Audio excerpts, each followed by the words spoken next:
Hi guys, welcome back to my channel SJK wrestling universe. So நாம் இன்னைக்கு இந்த வீடியோவில் இப்போ லேட்டஸ்ட்டாக வந்திருக்கிற ரெஸ்லிங் நியூஸ் அப்டேட்டை பார்க்க போகிறோம். ஸோ அதெல்லாம் பார்க்குறதுக்கு முன்னால் நம்ம சேனலுக்கு ஃபஸ்ட்டு நீங்கள் வந்திருக்கீங்கன்னா சப்ஸ்கிரைப் பண்ணி நோட்டிஃபிகேஷன் பெல்ல ஆல்ல போடுங்க. ஸோ அது மட்டும் இல்லாமல் இந்த வீடியோக்கு லைக் பண்ணுங்கள், கமெண்ட் பண்ணுங்கள், ஷேர் பண்ணுங்கள். வாங்க வீடியோக்குள்ளே போகலாம். ஸோ ஃபஸ்ட்டு வீடியோ ஸ்டார்ட் பண்ணோம். நம்ம ஜான்சனா விசிஸ் AJ ஸ்டைல்ஸ்க்கான அந்த கிரவுஞ்சல் மேட்சை பற்றி தான். ஸோ குறிப்பாக மேட்சை பற்றி நம்ம சொல்கிறதுக்கு வார்த்தை இல்லை, தரமான மேட்ச்சு. குறிப்பாக வந்து ரெண்டு பேருமே அவங்களுடைய கடைசி மேட்ச், குறிப்பாக வந்து ஜான்சனாக்கும் சரி நம்ம AJ ஸ்டைலுக்கும் இவங்களோட கடைசி மேட்ச் இதுவாக தான் இருக்கும். ஏன்னா நம்ம AJ ஸ்டைலில் இன்னும் ஒரு வருஷத்துக்குள்ளே ரிட்டைர்மெண்ட் ஆயிடுவார். So 1-on-1 last one final time அப்படிங்கிற மாதிரி ரெண்டு பேரும் அவங்களோட கரியரோட ஸோ ஒரு பெரிய மேட்சை தான் நிறைய கிரவுண்ட்ஸில் வந்து நடத்தி முடிச்சிருந்தாங்க. ஸோ உண்மையிலே தரமாக அவங்களோட எஃபெக்டை போட்டு கொடுத்துருந்தாங்க. ஸோ மேட்ச்சில் நிறைய விஷயங்கள் பார்த்திங்கன்னா நடந்திருக்கு. ஸோ எல்லாருமே பார்த்துருப்பீங்க. உண்மையிலே பார்த்திங்கன்னா தரமான ஒரு மேட்ச் தான். ஸோ கண்டிப்பாக யாராவது பார்க்கலன்னா ஸோ தயவுசெய்து பார்த்துவாங்க. ஏன்னா இது ஒரு ஹிஸ்ட்ரியிலே இது ரொம்ப முக்கியமான ஒரு மேட்சாக பார்த்தீங்கன்னா இந்த மேட்ச் பார்த்தீங்கன்னா அமையும். இந்த மேட்ச்சில் நிறைய விஷயங்கள் பார்த்தீங்கன்னா நடந்துருந்துச்சு. ஸோ நம்ம ஜான்சனா வந்து ஸோ WWE இருக்கக்கூடிய, அதாவது மறக்க முடியாத நிறைய ரெஸ்லர்ஸ் கூட பார்த்தீங்கன்னா அவரோட லாஸ்ட்லாம் மேட்ச் பண்ண முடியல. ஸோ அவங்க எல்லாத்துக்கும் ஒரு ட்ரிபியூட் கொடுக்கணும் அப்படிங்கிறதுக்காக இப்போ ரீசெண்ட் டைமில் நல்ல லேட்டர் மேட்ச்லலாம் ஸோ ஜான்சனா அவங்களோட சில மூவ்ஸை போடுறத பார்த்துருப்போம். பட் இந்த மேட்ச்சில் திக்கத்தட்ட ஒரு 6-7 ரெஸ்லர்ஸோட ஸோ ஃபினிஷர்ஸை வந்து இந்த மேட்ச்சில் வந்து போட்டிருப்பாரு. ஸோ அதையும் தாண்டி AJ ஸ்டைல்ஸும் ஸோ கிக் அவுட் அடித்து அந்த ஒரு கூட மேட்ச் பண்ணுறதெல்லாம் பார்க்குறதுக்கு உண்மையிலே தரமாக இருந்துச்சு. ஸோ குறிப்பாக வந்து பிரைவேட்டோட அந்த ஒரு சிஸ்டர் அபிகாலோட அந்த ஒரு ஃபினிஷர்லாம் பார்த்தீங்கன்னா போட்டிருப்பாங்க. ஸோ உடனே ஃபேன்ஸ் எல்லாரும் அந்த ஃபோன் டார்ச் லைட்லாம் அடித்து பார்த்தீங்கன்னா பயங்கரமாக வந்து அவங்களுக்கு ட்ரிபியூட் கொடுத்துருப்பாங்க. ஸோ அந்த சீன் எல்லாமே பார்த்தீங்கன்னா பார்க்குறதுக்கு ரொம்ப சூப்பராக இருந்துச்சு. ஸோ குறிப்பாக ஸோ இந்த மாதிரி ஜான்சனா அவரோட கடைசி ரனில் ஸோ ரொம்ப அவரோட கரியருக்கு முக்கியமாக இருந்த ஸோ நிறைய லெஜண்ட்ஸோட ஃபினிஷரை போடுறதுக்கே ஒரு முக்கியமான காரணங்கள் வந்து இருக்குது. ஸோ அதை ஸோ கிரவுண்ட் முடிஞ்சது அப்புறமா போஸ்ட் ஷோவில் வந்து நம்ம ட்ரிபிள் H சொல்லியிருப்பாரு.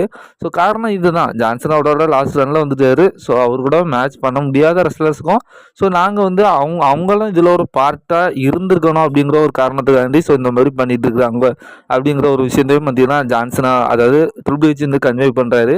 ஸோ குறிப்பாக நான் சொல்கிற ஒரு விஷயம் என்னென்னா, ஜான்சனாக்கும் சரி AJ ஸ்டைல்ஸுக்கும் சரி ஸோ இவங்க ரெண்டு பேர்த்துக்குமான மேட்ச் இதுக்கு மேலே நடக்குமா அப்படின்னு எதிர்பார்த்துருந்தாரு. லாஸ்ட் ஒன் ஃபைனல் டைமாக நடந்திருக்கு.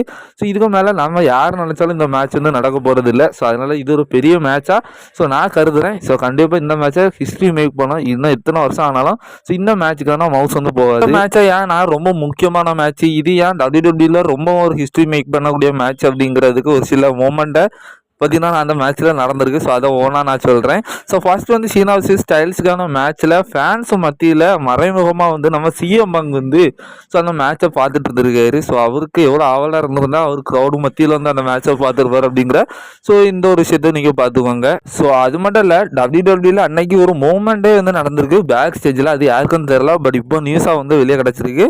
ஸோ அதாவது நம்ம ஜான்சனாக்கும் AJ ஸ்டைல்ஸுக்கும் மேட்ச் முடிஞ்சதுக்கு அப்புறமா ஸோ அவங்க வந்து ரெண்டு பேரும் மாறி ரெஸ்பெக்ட் பண்ணிட்டு ஸோ அந்த கையெல்லாம் தூக்கி காமிச்சிருக்காங்க. ஸோ உடனே பேக் ஸ்டேஜில் அவங்க ரெண்டு பேர்த்துக்கும் வந்து ஸ்டாண்டிங் ஓவேஷன் பார்த்தீங்கன்னா கொடுத்துருக்காங்க. ஸோ அது பொதுவாக எல்லாத்துக்கும் தெரிஞ்சிருக்கலாம். நம்ம ரெஸ்லிங்கை ரொம்ப வருஷம் பார்க்குறீங்கன்னா உங்களுக்கு தெரிஞ்சிருக்கும். ஸோ ரொம்ப மரியாதை கொடுக்குற விதமாக, அதாவது இப்போ அங்கே ஹால் ஆஃப் ஃபேமில் யாராவது இன்டெக்ட் ஆகுறாங்கன்னா சைடில் நிற்கக்கூடிய சக ரெஸ்லர்ஸ் வந்து ஸோ எந்திரிச்சு நின்று கிளாப் பண்ணி பார்த்தீங்கன்னா அவங்கள வந்து ரெஸ்பெக்ட் பண்ணுவாங்க. ஸோ இந்த மாதிரியான ஒரு ஸ்டாண்டிங் ஓவேஷன் வந்து ஸோ ஜான்சனாக்கும் AJ ஸ்டைலுக்கும் ரெண்டு பேருக்கும் சேர்த்து பார்த்தீங்கன்னா ஸோ பேக் ஸ்டேஜில் சக அஃபிஷியல்ஸ் வந்து கொடுத்துருக்காங்க. குறிப்பாக மேபி ட்ரிபிள் H நிற்கான். ஸோ பேக் ஸ்டேஜில் அன்றைக்கி அங்கே இருந்த ஸோ ப்ரொடியூசர்ஸு ஸோ அங்கே வேலை பார்க்குற எல்லாருமே வந்து இவங்களுக்கு வந்து எந்திரிச்சு நின்று ஸ்டாண்டிங் அவேஷன் கொடுத்துருக்காங்க அப்படிங்கிற ஒரு அஃபிஷியல் நியூஸ் கிடச்சிருக்கு. ஸோ இதிலேருந்தே தெரிஞ்சிருக்கணும் ஸோ அங்கே இருக்கிற எல்லாத்துக்கும் இது எவ்வளோ பெரிய முக்கியமான மேட்ச் அப்படிங்கிறது. ஸோ அங்கே இருக்கிற அஃபிஷியல்ஸு ஸோ அங்கே இருக்கிற எல்லாருமே ஸ்டாண்டிங் அவேஷன் பண்ணுற லெவலுக்கு இந்த மேட்சை பார்த்தீங்கன்னா அவங்க அதை பெரிய லெவலில் வச்சுருக்காங்க. ஸோ அது மட்டும் இல்லாமல் தி அண்டர்டேக்கர், நம்ம லெஜண்ட் அண்டர்டேக்கர் கூட இந்த மேட்சுக்கு ரியாக்ட் பண்ணியிருக்காரு. ஸோ அடுத்ததாக செத் ராலன்ஸ் விசஸ் கோடி ரோல்ஸ்க்கான அந்த கிரவுன் ஜுவல் சாம்பியன்ஷிப் மேட்ச் தான். ஸோ இந்த சாம்பியன்ஷிப் வச்சு அவங்க ஒன்றும் பண்ண போகிறது இல்லை. பட் இந்த மேட்சை பற்றி நம்ம பார்த்தோம்னா ஸோ இதுக்கு முன்னாடி நம்ம ஜான்சன் வர்சஸ் AJ ஸ்டைலுக்கான மேட்ச்சில் எவ்வளோ தூரம் அது முக்கியத்துவமானது, ஸோ என்னெல்லாம் நடந்திருக்கு, ஸோ எவ்வளோ பெரிய மூமெண்ட்டாக அந்த மேட்ச் ஹிஸ்ட்ரியை மேக் பண்ணிச்சு நம்ம ஸோ கொஞ்சம் நேரம் டிஸ்கஸ் பண்ணோம். பட் இந்த மேட்ச்சில் அப்படி ஒன்றும் டிஸ்கஸ் பண்ணுற அளவுக்கு அளவுக்கு ஒன்றும் கிடையாது. ஸோ செத்து வந்து ஒரு ரெக்கார்டு பிரச்சிட்டாருப்பா. ஸோ 22 மேட்ச் பார்த்தீங்கன்னா நம்ம கோடிட்டு தொடர்ந்து தோத்துட்டு இருந்து ஸோ அந்த ரெக்கார்டை முறியடிச்சு பார்த்தீங்கன்னா இப்போ அவர் வின் பண்ணிட்டாரு. ஸோ இப்போ அவருக்கு ஓகே தான். பட் வந்து ஓகே இது ஒரு நல்ல முடிவு தான். பட் இருந்தாலும் நம்ம எதிர்பார்த்த ஒரு சில சம்பவங்கள் இதில் நடந்திருக்கலாம். ஸோ ஒன்று ரேண்டி ஆர்டன் ஹீல் டவுன் பண்ணியிருக்கணும். ஸோ அப்படி இல்லைன்னா ரேண்டி ஆர்டன் செத்து அடிக்க வந்து தெரியாமல் வந்து நம்ம கோடி அட்டாக் பண்ணி ஸோ தோக்குற மாதிரி ஏதோ ஒரு டிஸ்ட்ராக்ஷன் மூலயமா வந்து கோடி தோக்குற மாதிரி காமிச்சிருந்தா நல்லா இருந்திருக்கும். பட் இந்த மேட்ச்சில் க்ளீனாகவே வந்து செத்து அடிச்சிட்டாங்க. ஸோ செத்து வந்து நம்ம கோடி தோக்க அடிச்சிட்டாரு. ஸோ நல்லது தானே ப்ரோ. ஸோ நம்ம கோடிக்கு வந்து பயங்கர ஹைப்பாக இருக்குது. ஸோ அந்த ஓவர் ஹைப்பாக இருக்கிறத கொஞ்சம் கம்மி பண்ணியிருக்காங்க அப்படின்னா அப்படியெல்லாம் இல்லை. ஏன்னா அவரை அந்தளவுக்கு காமிச்சிட்டாங்க. அதுக்காகையாவது கொஞ்சம் அவர் தோக்க வைக்க தான் போகிறாங்க. ஸோ அப்போ நம்ம நினச்ச சம்பவம் அந்த ரேண்டி ஆர்டன் ஹீல் டவுன் பண்ணியிருந்தால் ஒரு பெரிய மூமெண்ட்டாக இருந்திருக்கும். ஸோ அப்படி இல்லைனா ரேண்டி ஆர்டனை வச்சு அந்த மேட்ச்சை ஏதோ ஒரு குழப்பப்படி பண்ணி ஒரு சின்ன டிஸ்ட்ராக்ஷன் பண்ணியாது ஸோ செத்து வந்து அவர் தோக்கடிக்கிற மாதிரி காமிச்சிருக்கலாம். பட் இவங்க வந்து க்ளீனாக தோக்கடிச்சது எனக்கு அவ்வளோ சரியாக படல. மற்றபடி மேட்ச்சு பரவாயில்ல. அது மட்டும் இல்லாமல் இந்த மேட்ச்சில் சொல்லிக்கிற தகுந்த அளவுக்கு மூமெண்ட் ஒன்றும் இல்லை. இந்த மேட்ச்சில் நம்ம கவனித்து பேசக்கூடிய விஷயம் ஒன்றே ஒன்று தான். ஸோ அதாவது செத் ராலின்ஸுக்கும் கோடி ரோட்ஸுக்கும் ஸோ இந்த ஒரு 2 வருஷத்தில் வந்து ஒரு 3 மேட்ச் வந்து டிவியில் டெலிகாஸ்ட் பண்ணுற அளவுக்கு மேட்ச் நடந்துச்சு.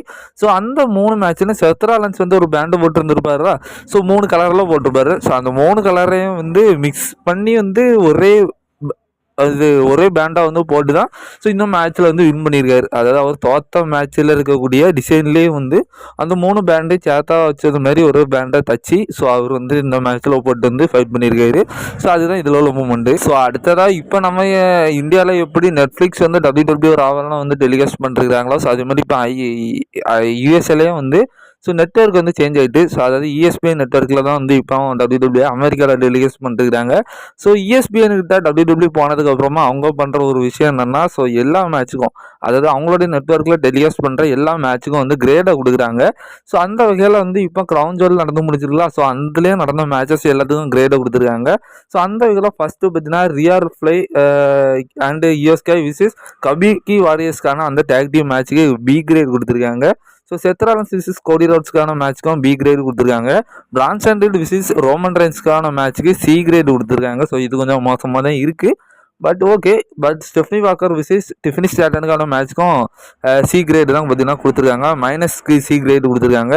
ஸோ அப்போ A கிரேட் இந்த மேட்ச் வாங்கியிருக்குன்னா ஆபியஸாக நம்ம இவ்வளோ நேரம் டிஸ்கஸ் பண்ண மாதிரி ஜான்சனா விசிஸ் AJ ஸ்டைலுக்கான மேட்ச் தான். ஸோ A கிரேட் கொடுத்துருக்காங்க. உண்மையிலே இந்த கிரேடு கொடுத்ததை வச்சு பார்த்தா ஸோ நம்மளுக்கே தெரியும் இந்த மேட்சோட குவாலிட்டி ஒரு விஷயங்கள் ஒரு நெட்வொர்க்கே டெலிகாஸ்ட் பண்ணுதுன்னா உண்மையிலே நல்ல விஷயம் தான். ஸோ கண்டிப்பாக இதில் எனக்கு ஒத்துக்கிடும். ஸோ இதில் இவங்க கொடுத்துருக்க எல்லா கிரேடுமே கரெக்டாக தான் கொடுத்துருக்குறாங்க. ஸோ அடுத்ததாக இந்த ஒரு பிக்கோ பாருங்கள். ஸோ நம்ம அப்டேட் வீடியோ பார்க்குறீங்கன்னா எல்லாத்துக்குமே தெரியும். ஸோ இந்த வருஷம் வந்து யாருக்கோ பொற்காலமாக என்னதோ ஸ்டெஃப்னி வாக்கருக்கோ பொற்காலம் அப்படிங்கிற மாதிரி. ஸோ அந்த இதில் நீங்களே பார்த்துக்கோங்க. ஸோ இந்த வருஷத்தில் அவங்க என்னென்னலாம் சாதிச்சிருக்காங்க அப்படிங்கிறத இந்த பிக்கை பார்த்து உங்களுக்கு தெரிஞ்சிருக்கும். ஸோ அவங்க என்னென்ன சாம்பியன்ஷிப் எல்லாம் ஜெயிச்சுட்டு இருக்கிறாங்க, எந்த அளவுக்கு வளர்ந்துட்டு இருக்கிறாங்க அப்படிங்கிறது. ஸோ பட் நிறைய பேர் சொல்லலாம் ஸோ அவங்களுக்கு வந்து ஓவர் புஷ்ஷாக இருக்கா ப்ரோ அப்படின்னு. பட் அதெல்லாம் கிடையாது. அவங்க வந்து இதுக்கு டிசர்வாக தான் இருக்கிறாங்க. ஸோ பார்க்கலாம் இவங்களோட ஃபியூச்சர் எந்த அளவுக்கு WWE இருக்குதுன்னு. ஸோ அடுத்ததாக நம்ம வீடியோலேயே சொல்லியிருப்போம். ஸோ நம்ம ஸ்டெஃப்னி வாக்கருக்கு வந்து ரியார் ரிப்ளை கூட மேட்ச் பண்ணுறதுக்கு ரொம்ப ஆசையாக இருக்குது அப்படிங்கிற மாதிரி. ஸோ அந்த கிரவுன் ஜுவலோட போஸ்ட் ஷோலையும் வந்து நம்ம ஸ்டெஃப்னி வாக்கர் கன்ஃபார்ம் பண்ணுறாங்க. ஸோ அவங்களுக்கு வந்து நம்ம ரியார் ரிப்ளை கூட மேட்ச் பண்ணுறதுக்கு ரொம்ப பிடிச்சிருக்கு. ஸோ மேட்ச் நடந்தால் இன்க்ரெடிபிளாக இருக்கும் அந்த மாதிரி பார்த்தீங்கன்னா அவங்க அந்த இடத்துல சொல்லியிருக்காங்க. ஸோ அந்த இடத்துல இதுக்கு அப்புறம் அவங்களோட ஆசையை சொல்லியிருக்காங்க அப்படின்னு கேட்டிங்கன்னா ஸோ ரியார் ரிப்ளைக்கு ஆஸ்திரேலியா தானே. ஸோ கிரவுன் ஜுவல் ஆஸ்திரேலியாவில் நடந்ததுனால ஸோ அங்கே இருக்கிற மக்களுக்கு வந்து அதை கிளாரிஃபை பண்ணுறாங்க. அடுத்ததாக நம்ம 100 ட்ரிபிள் ஹெச்சும் வந்து அந்த போஸ்ட் ஷோவில் இருந்திருக்காரு. ஸோ அதில் வந்து நம்ம ரியார் ரிப்ளை வந்து ஸோ அவர் வந்து இந்த குளோபல் சூப்பர் ஸ்டாராக வந்து பார்க்குறாரு. அதாவது அவர் வந்து ஸோ WWE இந்த உலகத்தில் எங்கே ஷோ நடந்தாலும் சரி ஸோ அங்கே அவர் வந்து உமன்ஸ் டிவிஷனில் ஒரு பெரிய ஆளாக பார்க்குறாருன்னா அது ரியார் ரிப்ளை தான் அப்படிங்கிற மாதிரி அந்த போஸ்ட் ஷோவில் சொல்லியிருக்காரு. ஸோ அது உண்மை தான். பட் அவர் என்ன வச்சு சொன்னாருன்னு தெரில. மேபி அது ஆஸ்திரேலியாவில் அவங்க சொந்த நாடுங்கிறதுனால ஸோ அப்படி சும்மா ஜாலரைக்கு சொன்னாரா இல்லைனா அவர் கருத்துக்கு உண்மையாக சொன்னாரான்னு தெரில. பட் நம்ம ரியார் ரிப்ளை உண்மையிலே ஒரு குளோபல் சூப்பர் ஸ்டார் தான். ஸோ அடுத்ததாக ட்ரிபிள் ஹெச் வந்து இன்னொரு விஷயத்தையும் அந்த போஸ்ட் ஷோவில் வந்து கன்ஃபார்ம் பண்ணுறாரு. ஸோ அதாவது ரெசில்மேனியா வந்து ஆஸ்திரேலியாவில் நடக்கும் அப்படிங்கிற ஒரு விஷயத்தை அங்கே டீஸ் பண்ணியிருக்காரு. ஸோ இப்போ ரெசில்மேனியா வந்து இப்போ எல்லா இடங்களும் வெளியே நடத்த அதுக்கு பிளான் பண்ணிட்டாங்க. ஸோ அந்த இதில் ஆஸ்திரேலியாலையும் கூடி சீக்கிரம் வந்து ஸோ ரெசில்மேனியா வந்து நடத்துவோம். ஸோ வெயிட் பண்ணுங்க அப்படிங்கிற மாதிரி சொல்லியிருக்காரு. ஸோ அடுத்ததாக ஏஜே ஸ்டைல் வந்து இப்போ அஃபிஷியல் கன்ஃபார்ம் பண்ணிட்டாரு. ஸோ அவர் வந்து 2026 வந்து அவர் ரிட்டையர்மெண்ட் ஆயிடுவேன் அப்படிங்கிற மாதிரி சொல்லியிருக்காரு. ஸோ எஸ் அவர் வந்து 2026 ரிட்டைர்மெண்ட் ஆயிடுவார். பட் அது ஸ்டார்டிங்கில் இருக்க போகுதா இல்லைனா அந்த டிசம்பர் மாதத்தில் அவர் ரிட்டைர்மெண்ட் ஆக போகிறாரா அப்படிங்கிறது இன்னும் கன்ஃபார்ம் ஆகலை. மேபி அடுத்த வருஷம் அவரோட லாஸ்ட் ரன் இப்படி. ஸோ இந்த 2025 ஜான்சனாக ரிட்டைர்மெண்ட் ஆகுறாரோ, ஸோ அவருக்கு இந்த வருஷம் முழுக்க ஒரு லாஸ்ட் ரன் கொடுத்தாங்களோ, ஸோ அந்தமாரி 2026 மேபி நம்ம ஏஜே ஸ்டைல் கொடுத்தா நல்லா இருக்கும். ஸோ பார்க்கலாம் எப்போ அவர் ரிட்டைர்மெண்ட் ஆகுறாருன்னு சொல்லி. ஸோ ஃபைனலி கிரவுன் ஜுவல் வந்து நடந்து முடிஞ்சிடுச்சு. ஸோ இதுக்கு அப்புறம் வந்து நம்ம சர்வைவ் சீரிஸ் வார் கேம்ஸ் தான் பார்க்க போகிறோம்.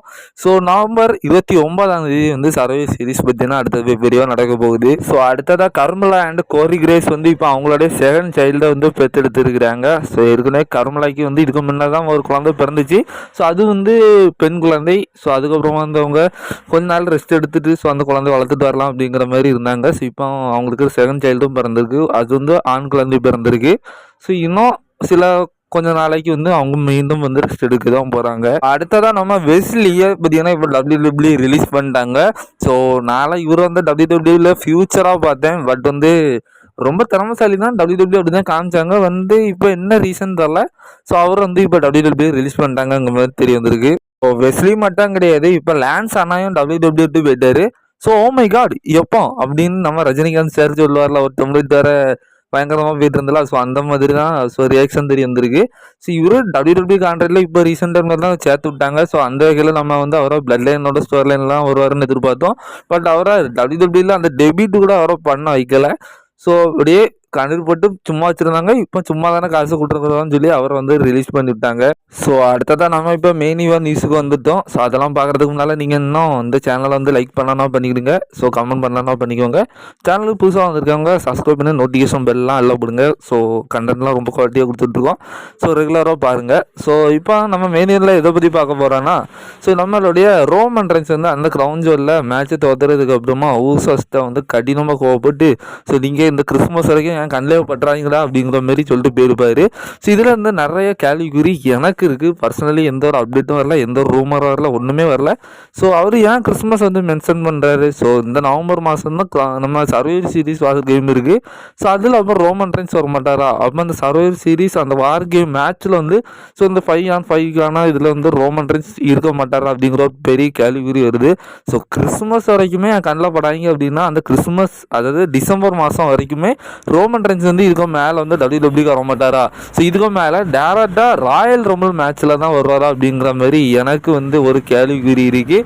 ஸோ அப்டேட்டும் வரல, ஒரு மண்ணும் வரல. ஸோ பார்க்கலாம், வெயிட் பண்ணி என்ன நடக்க போகுதுன்னு தெரில. ஸோ நான் எனக்கு பொறுத்த வரைக்கும் இந்த சர்வைவர் சீரீஸில் வந்து ரோமனுக்கு ஏதாவது ஒரு இது கொடுப்பாங்கன்னு தான் தோணுது. பார்க்கலாம், பொறுத்திருந்தே அப்டேட் ஒன்றும் வராதனால நம்ம ஒன்றும் சொல்ல முடியாது. ஏன்னா நான் இதை வச்சு தான் சொல்கிறேன். அவர் வந்து கிறிஸ்மஸ் வரைக்கும் என் கண்ணில் பட்டுறாங்கன்னு சொல்லாத வச்சு பார்த்தா அவர் டிசம்பர் வரைக்குமே வந்து ரோமன் ரெயின்ஸ் இதுக்கு மேலே WWE வர மாட்டாரோ அப்படிங்கிற மாதிரி எனக்கு தோணுது.